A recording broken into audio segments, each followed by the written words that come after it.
My name is John Kelly. I'm a personal injury attorney who focuses on birth injuries across the nation. And I'm going to continue my series on birth injuries with this number 5 video, birth trauma and physical injuries.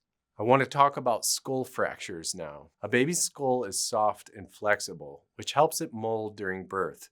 But in rare cases, skull fractures can occur.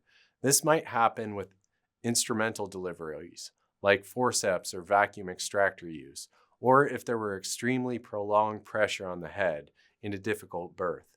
There are different types of linear fracture in a thin break that usually doesn't press inward or cause brain injury, whereas a depressed skull fracture is when a piece of the bone is pushed into the brain.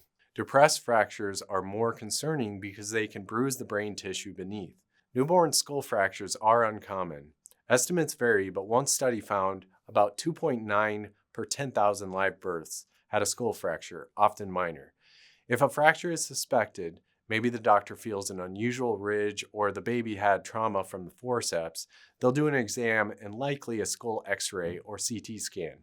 Treatment depends on severity. Most linear fractures heal on their own with no intervention over time. The baby would just be observed for any neurological symptoms. Depressed fractures might require a neurosurgeon to gently elevate the bone if it's significantly indented, especially if it's pressing on the brain.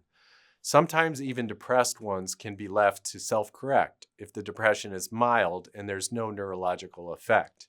The doctors will weigh the risks and benefits. The outcomes for the isolated skull fractures that are promptly managed are generally good. The skull will fuse and grow normally.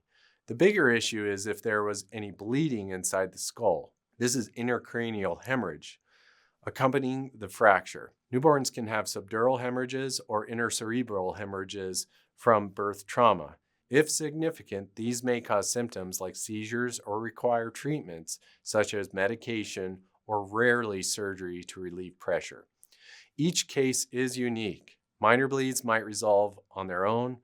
Larger ones might take time and lead to complications similar to H.I.E. if the brain was significantly affected.